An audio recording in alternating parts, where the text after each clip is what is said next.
Hey everyone and welcome back to another video. In this video, I'm going to show you how to change your phone number on the Smiths app. Now this video is going to be particularly useful for individuals. Let's say that you want to go ahead and change your phone number on the Smiths app.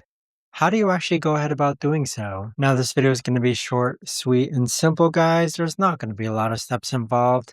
Now in order to do this, what you're first going to do is log on to the Smiths app.